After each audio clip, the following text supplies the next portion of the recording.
Catherine Bigbee. I am the advisor for the University Program Council at SCSU.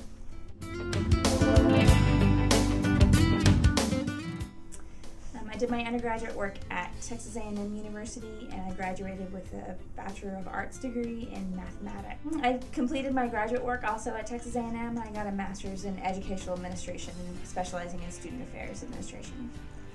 When I got towards the end of my math degree, I realized that there wasn't really anything that I did want to do with my degree, and what I really wanted to do was stay in the student affairs realm, which I had been really involved in as a student leader. I chose student affairs because I had had some great experiences as a student leader. As an undergrad, I was involved with an organization at Texas A&M called Fish Camp, which is an extended orientation program. And my fifth year as an undergrad got to be the director of this organization, which was an organization of about 1,000 students who were under my leadership.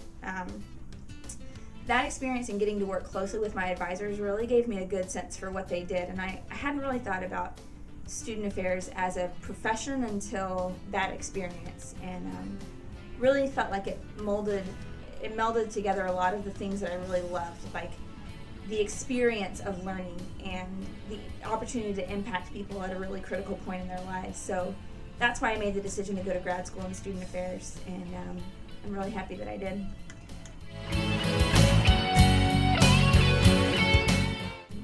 As a graduate student, I got the opportunity to have a couple of graduate assistantships, and those really gave me some very applicable experiences where I was working hands-on with students in student affairs roles in our division at Texas A&M, and I worked advising students in the student union at A&M, and I also worked in our conflict resolution office where our student conduct cases are adjudicated.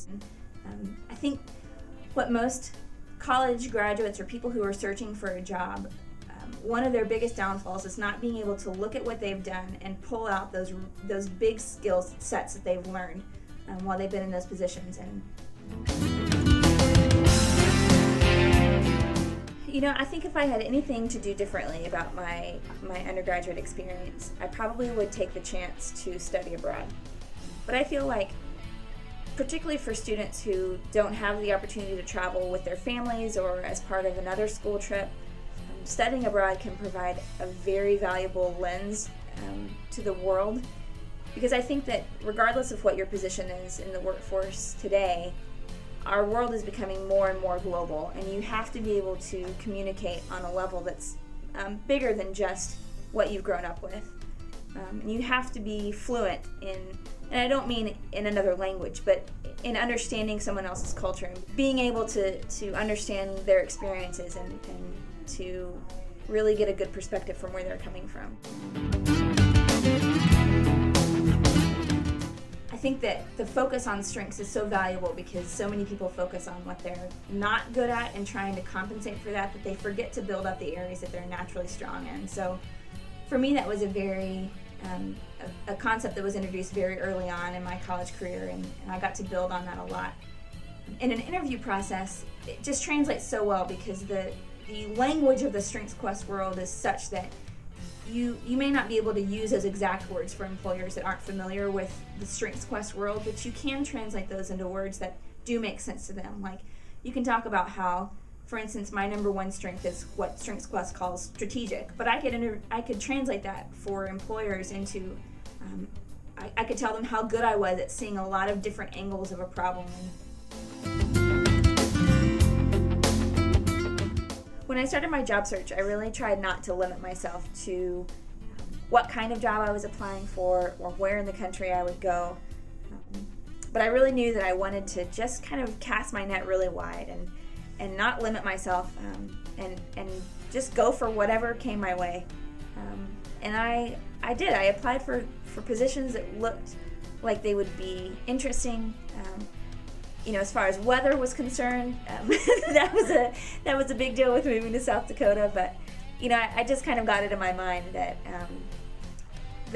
if the weather is the reason I'm saying no to a position, that's the wrong reason.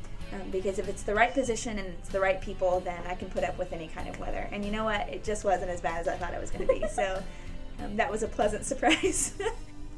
For me, my priority at the time that I started searching for a job was to get out and to experience something different that I had never experienced before. And I don't think I could say that I had ever been to the Midwest before. So this was a big change of experience for me. So I definitely think that my job right now is a good fit for me in my life. I feel like it gives me the opportunity to, first of all, work with students. I just find so much joy in that and so much fulfillment in being able to get to know students who are actively looking for involvement and wanting to make a difference on their campus. I also love the opportunity to get to network with my colleagues on the management team here in the union, and I really feel like the opportunity that I have to watch some people who have been where I've been and who have moved on into positions of higher leadership and have really taken advantage of the opportunity to enhance their skills and to grow in the positions that they've been put in, I think gives me a lot of encouragement for the kind of professional that I can one day be. I've got some great mentors in the department, and I feel really lucky to be here.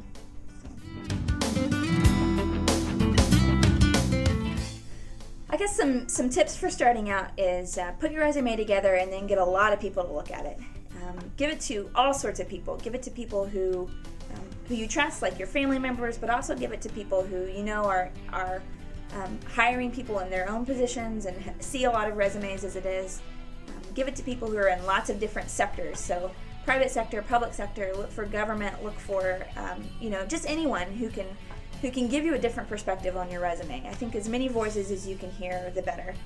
When you're writing a cover letter, make sure that you're highlighting things from your resume in your cover letter that are really going to stand out to those employers.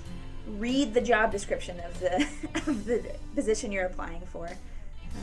I think so many people will put together a generic cover letter and then just edit like the 2-line and the job position title in the body of the letter, and never really tailor their letters specifically to the positions they're applying for. And that's such an important thing to do. But I think above all, the advice I would give is to find something that you're passionate about.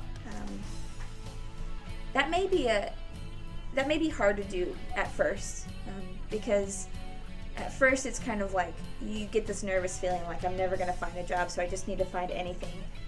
And that may be true after a while, but I think that people sell themselves short if they don't go after something that they're going to be interested in, they're going to be passionate about, because at least on some level. Because that passion and that excitement really does translate in an interview room, and employers can tell when you're excited about something and when you're not. So don't interview for a job that you know is going to be the most boring job of your entire life and you're going to hate it, because the employer is going to be able to read that from you across the table, whether you think you're hiding it or not.